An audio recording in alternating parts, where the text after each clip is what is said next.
नमस्कार साथियों, आप सभी का बहुत बहुत स्वागत है आपके अपने प्लेटफॉर्म द ऑफिसर्स एकेडमी में इस 15 मिनट शो की खास पेशकश, जहां हम सीटेट के अंदर में सीडीपी यानी चाइल्ड डेवलपमेंट एंड पेडागोजी के जितने भी प्रश्न आज तक सीटेट में पूछे गए हैं उनको टॉपिक वाइज एक एक करके फास्ट रिवीजन करेंगे। अगर आप चाहते हैं कि डिटेल डिस्कशन देखना तो हमारे चैनल पर प्रतिदिन रात 9 बजे सीटेट की सीडीपी की क्लास होती है, जिसे आप डिटेल डिस्कशन से लाइव देख पाएंगे।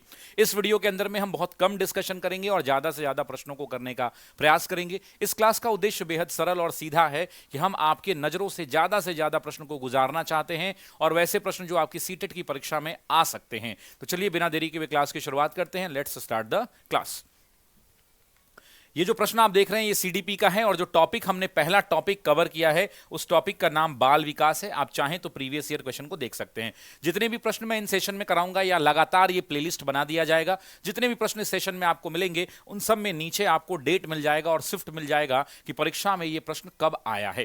पहला प्रश्न है कि विकास के किस पहलू में तर्क, चिंतन और समस्या समाधान की व्याख्या की जाती है। तो आपसे पूछ रहा है क्या ये सामाजिक विकास है, संज्ञानात्मक विकास है, नैतिक विकास है या गतिक विकास है। आप सब लोग भी कमेंट बॉक्स में कमेंट कीजिएगा आंसर को। प्रश्न का जो सही उत्तर होगा दोस्तों वो होगा संज्ञानात्मक विकास। संज्ञानात्मक विकास का मतलब मैंने आपको बताया था कि दिमाग का विकास होता है। मतलब दिमाग का विकास कहने का तात्पर्य यह है ब्रेन डेवलपमेंट, यानी इसका मतलब यह है कि किस प्रकार से आपका दिमाग तर्क करता है, किस प्रकार से आपका दिमाग चिंतन करता है और किस प्रकार से आपका दिमाग चीजों को प्रोसेस करता है। ये सारी प्रक्रियाएं इसके अधीन होती हैं। इसलिए हम कहते हैं कि तर्क, चिंतन और समस्या के समाधान की व्याख्या किसमें की जाती है?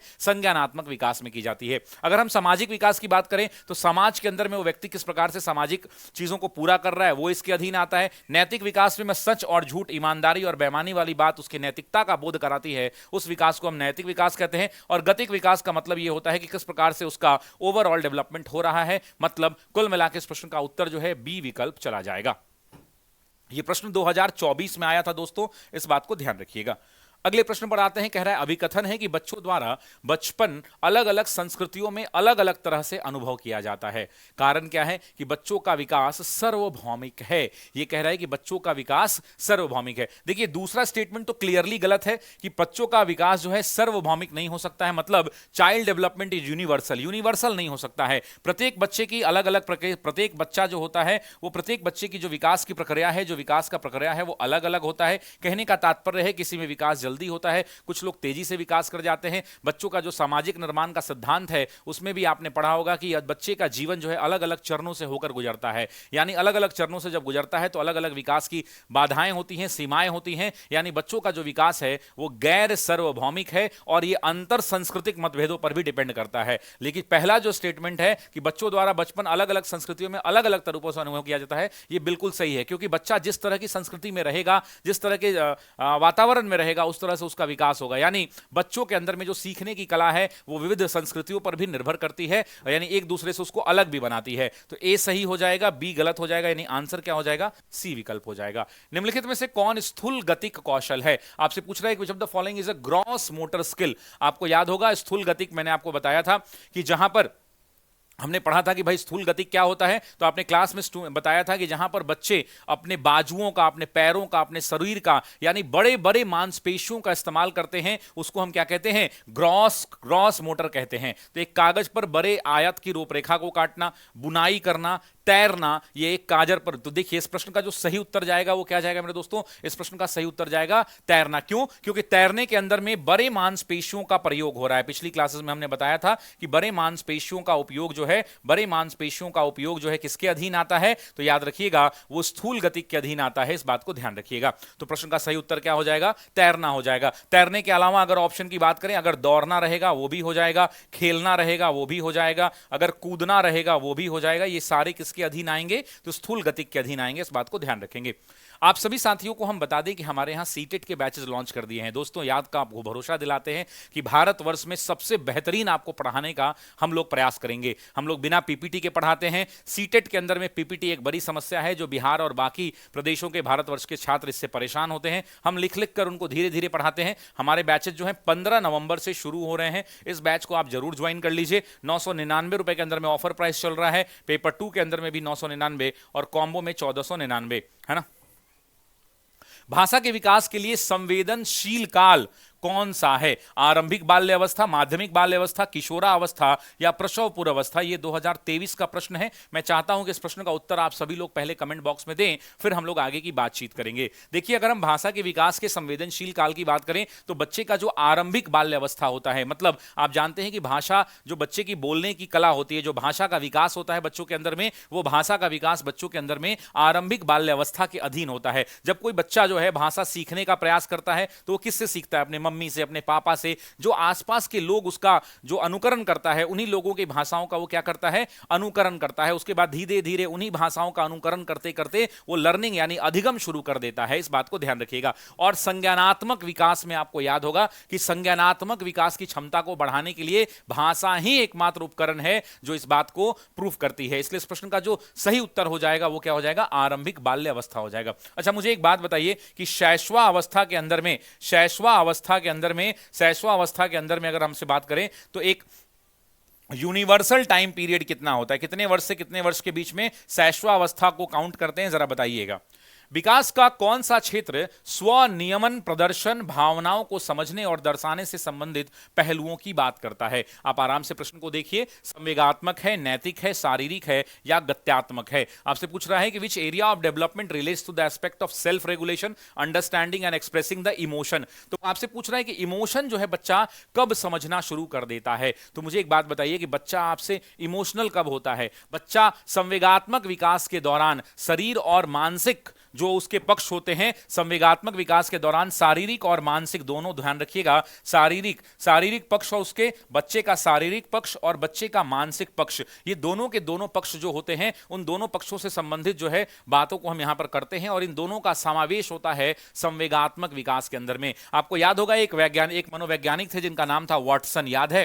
कितने बच्चों को पता है वॉटसन? जरा कमेंट करके बताइए, यस नो। वॉटसन हुआ करते थे, उन्होंने अपने एक्सपेरिमेंट में यह बताया था कि जन्म के समय जब बच्चा जन्म लेता है उस समय बच्चे के अंदर में भय का भावना होता है, क्रोध होता है, प्रेम होता है। ये तीन मौलिक संवेग पाए जाते हैं। कई बार एग्जाम में पूछता है कि कितने मौलिक संवेग की बात करता है, तो ध्यान रखिएगा, तीन मौलिक संवेग की बात करता है, तीन मौलिक संवेग की बात करता है। आपसे एग्जाम में पूछ सकता है कि जो वॉटसन मनोवैज्ञानिक हैं वो कौन कौन सा? तो ध्यान रखिएगा, भय की बात होती है, दूसरा प्रेम, किसके दिल में प्रेम नहीं है, प्रेम की बात होती है, और तीसरा दोस्तों क्रोध की बात होती है। ये तीनों के तीनों जो हैं किसके अंदर आते हैं? तो वॉटसन जो मनोवैज्ञानिक हैं उन्होंने बताया था कि जो बच्चा जन्म लेता है तो बच्चे के जन्म के समय बच्चे के भीतर भय की भावना, बच्चे के भीतर प्रेम की भावना और क्रोध की भावना, ये तीन मौलिक संवेग हैं जो बच्चे में पाए जाते हैं। प्रश्न का उत्तर हो जाएगा ए ऑप्शन, इमोशनल। बच्चे के प्रारंभिक सालों में किसके विकास पर ध्यान केंद्रित करना चाहिए? मतलब बच्चे का प्रारंभिक साल के बारे में पूछ रहा है, उसके शारीरिक कौशल पे, सामाजिक कौशल पे, संज्ञानात्मक में या संवेगात्मक में। कह रहा है during the early years of childhood attention should be focused on the development of physical skill, social skill, cognitive skill, cognitive abilities and emotional skill या एब्स्ट्रैक्ट रीजनिंग। आपसे पूछ रहा है अमूर्त तर्क के बारे में भी। तो देखिए, बचपन के प्रारंभिक सालों में अगर किसी भी बच्चे का जब शुरुआत की बात करते हैं तो अगर हम शुरुआत की बात करें में दोस्तों तो याद रखिएगा करेक्ट आंसर हो जाएगा शारीरिक कौशल। बिल्कुल, बच्चे का शारीरिक विकास किस तरह से हो रहा है यह भी हमें देखना है, और उसके अलावा सामाजिक कौशल, बिल्कुल बच्चा कितना सामाजिक कौशल को विकसित कर पा रहा है यह भी देखना है। संज्ञानात्मक, यह भी बिल्कुल जरूरी है क्योंकि उसके दिमाग का विकास कितना हो रहा है यह भी देखना है, ब्रेन का विकास कितना हो रहा है। संवेगात्मक, यह भी देखना जरूरी है क्योंकि संवेगात्मक अगर होगा तो बच्चे की भागीदारी सक्रिय होगी, बच्चा नवाचार के प्रति आकर्षित होगा। नवाचार उसके उस टाइम पीरियड की सबसे बड़ी जरूरत होती है। तो हमें इस बात पर ध्यान देना चाहिए कि बच्चे के अंदर में शारीरिक, सामाजिक, संज्ञानात्मक और संवेगात्मक कौशल विकसित हो, अमूर्त तर्क न हो। आंसर क्या हो जाएगा? सी हो जाएगा। अच्छा, कितने लोग बताएंगे अमूर्त तर्क नहीं होना चाहिए? क्यों भाई? तो अमूर्त तर्क का मतलब होता है कि बच्चा जो है 12 साल से ऊपर का होना चाहिए, और प्रारंभिक साल की बात नहीं। अमूर्त तर्क कब आता है? 12 वर्ष से ऊपर के बच्चों में, 12 वर्ष से ऊपर के बच्चों में अमूर्त तर्क यानी चिंतन करने की भावना, तार्किक होने की भावना, यानी बच्चे के अंदर में तार्किक रूप से सोचने की प्रक्रिया शुरू होती है, वो 12 वर्ष से ऊपर की होती है। इसलिए कट जाएगा और सही उत्तर हो जाएगा 1 2 3 4। नेक्स्ट, बचपन से वयस्कता की ओर, मतलब आपको बोल रहा है कि चाइल्डहुड से लेकर के एडल्टहुड के बीच में कौन सा काल होता है। ये बहुत इजी ऑप्शन है, प्रारंभिक बाल्यावस्था, माध्यमिक बाल्यावस्था, पूर्ण संक्रियात्मक अवस्था या किशोरा अवस्था। आपसे पूछ रहा है कि बचपन से वयस्कता की ओर परिवर्तन काल का कौन सा समय होता है, मतलब किस टाइम पीरियड को हम बोलते हैं, इस बारे में आपसे वो जानना चाह रहा है। तो आप भी जानते हैं कि इस टाइम पीरियड को हम क्या बोलते हैं, किशोरा अवस्था बोलते हैं। मैंने कई बार आपको बताया है इस प्रश्न का उत्तर। क्यों भाई, किशोरा अवस्था एक ऐसी अवस्था है जो बाल्य अवस्था से लेकर बच्चे के वयस्क होने के बीच का जो टाइम पीरियड होता है वो होता है। आपसे टाइम पीरियड अगर पूछा जाए तो आप क्या उत्तर देंगे, जरा कमेंट बॉक्स में बताइए। 11 वर्ष से लेकर के 18 वर्ष तक। कब से कब तक दोस्तों, तो 11 वर्ष से लेकर के 18 वर्ष तक का जो टाइम पीरियड होता है वो किशोरा अवस्था का टाइम पीरियड होता है। इस टाइम पीरियड में बच्चे का शारीरिक रूप से, सामाजिक रूप से, संवेगात्मक रूप से, संज्ञानात्मक रूप से बहुत सारे उसके जीवन में परिवर्तन होते हैं। बच्चा बाल्य अवस्था से बाहर निकलता है, उसके अनुभवों को प्राप्त करता है, उससे बहुत कुछ सीखता है, उसकी उपलब्धियों पर उसके आगे के जीवन को हम आधारभूत समझते हैं।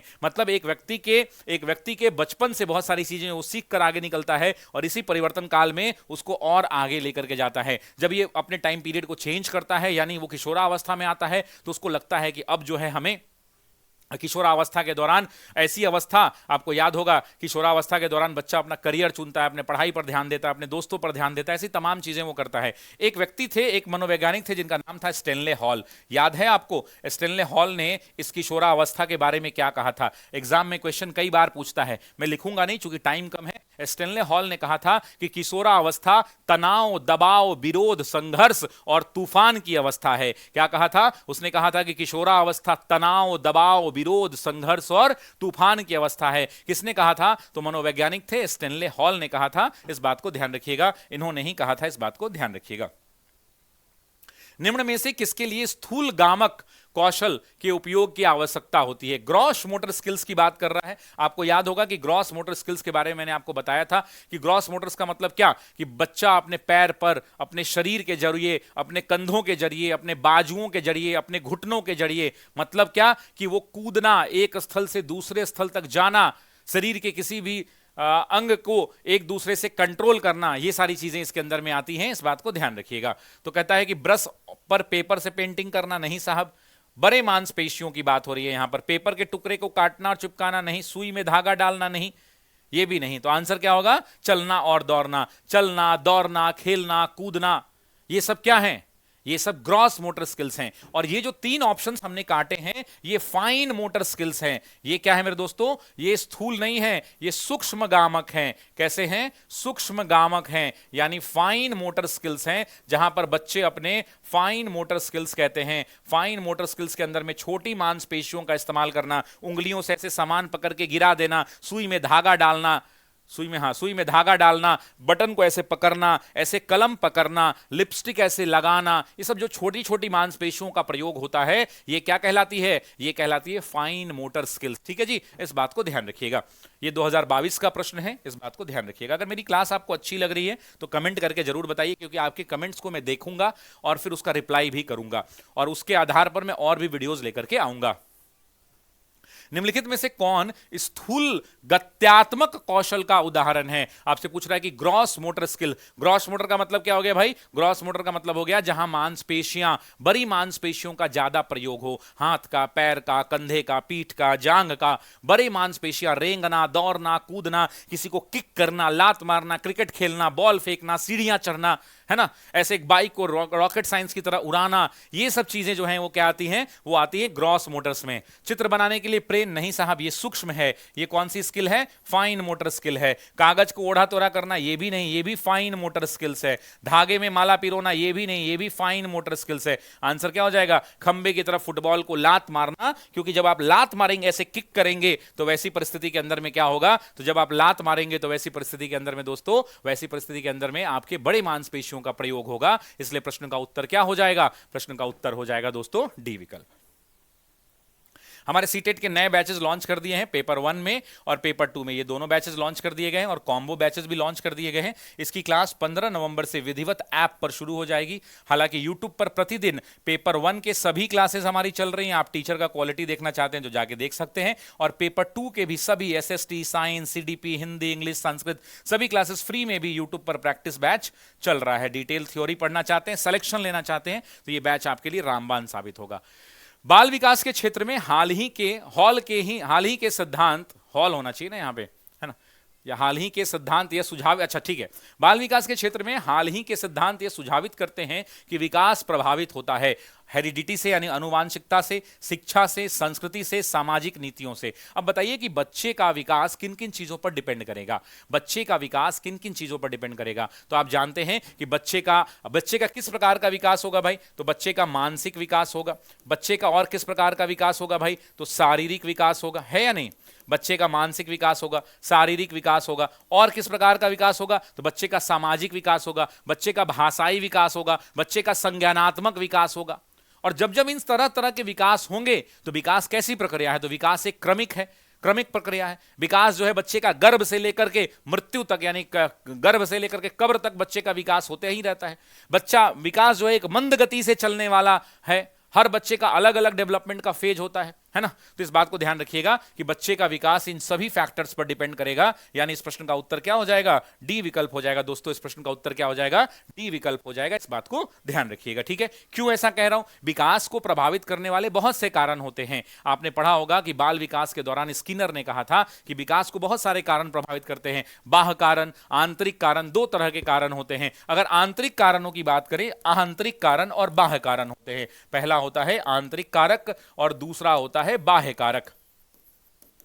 दूसरा क्या होता है, बाह्य कारक होता है। दो प्रकार के कारक जो हैं इसको डिफाइन करते हैं। अगर हम आंतरिक कारक की बात करें दोस्तों, तो जैसे वंशानुगत, उसका क्या पोजीशन है, शारीरिक कारक होता है, संवेगात्मक कारक होता है, बुद्धि जो होता है वो भी आंतरिक कारक है, समाज के अंदर में सामाजिक मनोविज्ञान उसकी आंतरिक कारक है। बाह्य कारक में बात करेंगे तो वातावरण उसको कैसे मिलता है, उसकी शिक्षा कैसी है, उसके मित्र कैसे हैं, वो किस संस्कृति से आता है, किन प्रकार की सामाजिक नीतियों का अनुसरण करता है, ये सब किस में आते हैं दोस्तों, तो ये बाह्य कारक में आते हैं। इस बात को ध्यान रखिएगा। प्रश्न का सही उत्तर क्या हो जाएगा, प्रश्न का सही उत्तर डी विकल्प हो जाएगा। अगला प्रश्न लेते हैं, बाल विकास के क्षेत्र में मस्तिष्क जो है नमनीयता सम प्रत्यय क्या सुझाता है। आपसे पूछ रहा है, in the field of child development what does the concept of brain plasticity suggest, यानी ब्रेन प्लास्टिसिटी जो है ये क्या बताता है। तो आपने पढ़ा होगा ब्रेन प्लास्टिसिटी के बारे में दोस्तों, पढ़ा होगा। बाल्यावस्था और किशोरावस्था की पूरी अवस्था संज्ञानात्मक विकास के लिए संवेदनशील अवस्था है। विकास सभी बालकों में एक समान दर से होता है। देखो जरा बताओ, विकास क्या सभी बालकों में एक समान होता है? नहीं भाई, ये यूनिवर्सल नहीं है, इट इज नॉन यूनिवर्सल। अलग अलग बच्चों का अलग, किसी का तेज किसी का धीमा होता है, इसलिए ये कट जाएगा। केवल अनुवांशिकता ही विकास को प्रभावित करती है, वातावरण नहीं, गलत बात है। आपको मैंने कल ही बताया था कि development is equal to heredity into क्या होता है, इन्वायरमेंट होता है। ये फॉर्मूला याद है ना। तो आपको मैंने बताया था कि विकास बराबर अनुवांशिकता इनटू वातावरण होता है, दोनों का प्रभाव होता है। तो ये भी गलत हो गया। तीसरा, एक क्षेत्र में विकास दूसरे क्षेत्र के विकास को प्रभावित नहीं करता, ये भी गलत बात है भाई। एक क्षेत्र का विकास अगर बच्चे का होता है तो वो दूसरे क्षेत्र को भी प्रभावित करता है। इस बात को ध्यान रखिएगा। कैसे? तो आपको याद ही है कि अगर इसका शारीरिक विकास हो रहा है तो बट ऑब्वियसली बात है उसका मानसिक विकास भी होगा, संज्ञानात्मक विकास भी होगा। बच्चा जैसे जैसे बढ़ेगा उसके अंदर में अन्य डेवलपमेंट्स भी होंगे। इस बात को ध्यान रखिएगा। अच्छा, अब आते हैं ब्रेन प्लास्टिसिटी। आपको पता होना चाहिए कि ब्रेन प्लास्टिसिटी की जब हम बात करते हैं दोस्तों, तो ब्रेन प्लास्टिसिटी क्या होता है? ब्रेन प्लास्टिसिटी न्यूरॉन्स की संरचना, तंत्रिका का कनेक्शन, उसके तंत्रिका के रूप, तंत्रिका के प्रकार, तंत्रिका के मार्ग, मस्तिष्क की भौतिक संरचना, इन सब में परिवर्तन अगर होता है तो ब्रेन प्लास्टिक न्यूरॉन्स की वजह से होता है, जिसको ब्रेन प्लास्टिक न्यूरॉन्स बोलते हैं। ये न्यूरॉन्स की वजह से होता है। आंसर क्या होगा? ए विकल्प होगा कि बाल्यावस्था और किशोरावस्था का पूरी अवस्था संज्ञानात्मक विकास के लिए संवेदनशील अवस्था है। विकास क्या है? एक अनिरंतर प्रक्रिया है, एक क्रमिक प्रक्रिया है, व्यक्तिगत कारणों से प्रभावित होता है लेकिन वातावरणीय कारणों से नहीं होता है, वातावरणीय कारणों से प्रभावित होता है लेकिन व्यक्तिगत कारणों से नहीं होता है। सीटेट में 2023 में पूछा गया है। बताइए, development is a discontinuous process, it is a gradual process. अब सीडीपी की तैयारी करने वाला एक एक बच्चा जानता है कि मानव विकास के अंदर में जब हम पढ़ते हैं तो आपको पता है कि मानव का जैसे जैसे आयु बढ़ता है वैसे वैसे विकास की बातें बढ़ती हैं, और ये क्रमिक चलने वाला प्रक्रिया है। किसी में तेज चलता है तो किसी में मंद चलता है। हर के विकास का तरीका अलग हो सकता है, लेकिन विकास कभी रुकता नहीं है। गर्भ से लेकर यानी जन्म से लेकर जब तक वो व्यक्ति अपने विकास को या तो पूरा नहीं कर लेता है या फिर उसकी मृत्यु नहीं हो जाती है, तब तक वो विकास जो है है मानव के साथ चलते रहता है। गार्डनर ने क्या कहा था, इराजी गार्डन का थ्योरी क्या था कि विकास एक ऐसी प्रक्रिया है जो व्यक्ति के जन्म से लेकर उस समय तक चलती है जब तक वह पूर्ण विकास को प्राप्त नहीं कर लेता है। उन्होंने बताया था विकास के बारे में 5 बातें कही थी, मैं आपको रिमाइंड करा देता हूं। पहला उन्होंने कहा था कि विकास एक क्रमिक प्रक्रिया है, दूसरा कहा था विकास की एक निश्चित प्रणाली होती है, तीसरा कहा था विकास अविराम गति से होती है, विकास की गति में व्यक्तित्व विषमताएं स्थायी होती हैं, विकास के संबंध में अनेक गुण सह संबंधित होते हैं और विकास के संबंध में भविष्यवाणी करना संभव है, और कहा था कि विकास एक निश्चित प्रक्रिया की ओर होती है। ये सारी बातें गार्डनर ने कही थी।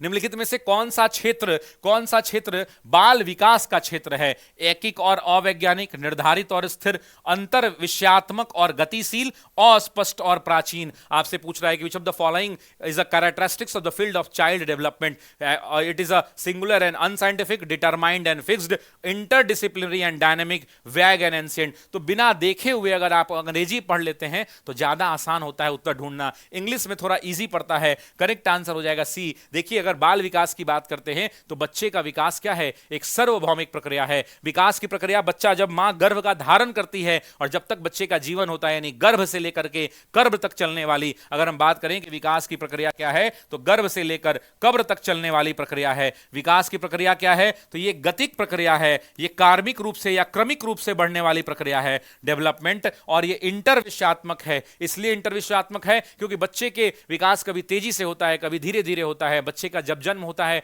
तो वो किशोरावस्था तक जब तक जाता है तब तक उसके शरीर में बहुत सारे शारीरिक परिवर्तन होते हैं, बहुत सारे मानसिक परिवर्तन होते हैं, उसके व्यक्तित्व में निखार आता है। धीरे धीरे वो पिछले परिवर्तनों से सीखते सीखते नए परिवर्तन को अडॉप्ट करता है, जिसमें पिछले वाले की भी कुछ भूमिका होती है। आपको याद होगा इस गैसल ने क्या कहा था, मनोवैज्ञानिक गैसल ने कहा था कि विकास मात्र प्रत्यय या धारणा नहीं है, विकास का निरीक्षण किया जा सकता है, विकास का मूल्यांकन किया जा सकता है तथा विकास को मापा जा सकता है। यह किसने कहा था तो याद रखिएगा, गैसल नाम के मनोवैज्ञानिक ने कहा था। गैसल ने क्या कहा था तो गैसल ने कहा था कि विकास मात्र प्रत्यय या धारणा नहीं है, विकास का निरीक्षण किया जा सकता है, विकास का मूल्यांकन किया जा सकता है तथा विकास को मापा जा सकता है। बाल विकास के क्षेत्र में अगर हम बात करें तो इन तमाम चीजों को आज भी बच्चे और हम आप पढ़ते हैं। बच्चे का चाहे शारीरिक विकास हो, मानसिक विकास हो, संज्ञानात्मक विकास हो, सामाजिक विकास हो, भाषाई विकास हो, चारित्रिक विकास हो, सौंदर्य का विकास हो, रचनात्मक विकास हो, भारत के अंदर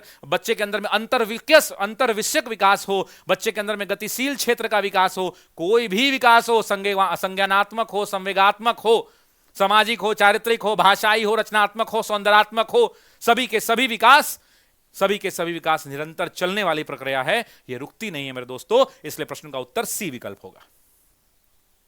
बाल विकास की अवधि का सही क्रम कौन सा है? शिशु अवस्था, गर्भावस्था, गलत हो गया। सबसे पहले शिशु अवस्था तो आएगा ही नहीं, गर्भावस्था अब तीनों में है। अब देखिए गर्भावस्था के बाद क्या आएगा, बाल्यावस्था या शिशु अवस्था? अगर आपको नहीं पता है तो मैं बता दूं कि विकास, अगर हम बात करें क्वेश्चन नंबर 14 की, तो आप देखिए जरा, सबसे पहले क्या आएगा, गर्भावस्था, उसके बाद क्या आएगा, शिशु अवस्था। यह भी गलत हो गया।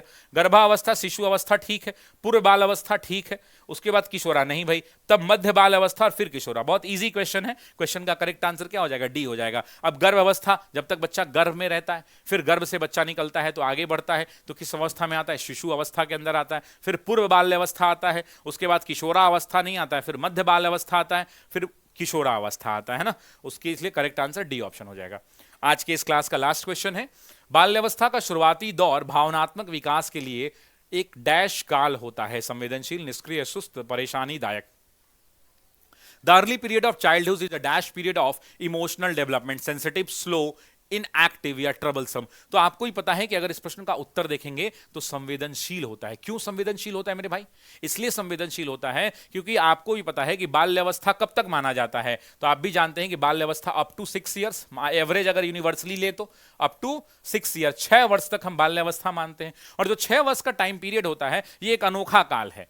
मतलब बाल्यावस्था एक ऐसी अवस्था है, शैशवावस्था के तुरंत बाद क्या शुरू हो जाता है, बाल्यावस्था शुरू होता है। मतलब बालक जो होता है वो किसी भी काम करने को उत्तेजित होता है, बहुत हरी में होता है, बहुत हरी में होता है। और इस अवस्था में पहुंचते पहुंचते बालक जो है वो चिंतनशील हो जाता है, संवेदनशील होता है, सही गलत की पहचान करने लगता है, वो किसी विषय को तह तक जाने का प्रयास करता है। ऐसे बॉल नीचे गिरा है तो देखता है कि कहां तक बॉल गया है, वस्तुओं को समझने का प्रयास करता है, इसीलिए इस प्रश्न का जो सही उत्तर हो जाएगा वो संवेदनशील हो जाएगा। दोस्तों, अगर मेरे दोस्तों आपको हमारी क्लासेस पसंद आ रही हैं, अगर आप चाहते हैं कि इसी तरह से टॉपिक वाइज मैं लगातार एक प्लेलिस्ट में 100 से ज्यादा वीडियोस आपके लिए कर दूं और पूरा का पूरा सीटेट का क्वेश्चन का धुआं धुआं कर दिया जाए, कम समय के अंदर में ज्यादा प्रश्न करा दिए जाए, तो आप इस 15 मिनट वीडियो को लाइक कर दीजिएगा और कमेंट में जरूर एक कमेंट कीजिएगा। आपका एक एक कमेंट मेरे लिए बहुत महत्वपूर्ण होगा। जितना ज्यादा कमेंट आएगा उतने ज्यादा मुझे ऊर्जा मिलेगी और उन्हीं ऊर्जा मुझे मोटिवेट करेगी आगे की क्लासेस को लेने के लिए। बाकी डिटेल डिस्कशन के साथ अगर वीडियो देखना चाहते हैं तो मंडे टू सैटरडे में हमारी क्लास द ऑफिसर्स एकेडमी के मेन चैनल पर रात्रि को 9 बजे होती है, जहां सीडीपी का डिटेल डिस्कशन, एक एक वर्ड समझाता हूं वहां पे। आज तक ऐसी सीडीपी आपने नहीं पढ़ी होगी, ये दावा कर सकता हूं रियल लाइफ के एग्जांपल से जोड़ के। तो मिलते हैं अगले वीडियो में, तब तक के लिए बहुत शुक्रिया, बहुत धन्यवाद और कमेंट करके जरूर बताइएगा कि ये वीडियो कैसा लगा। Thank you.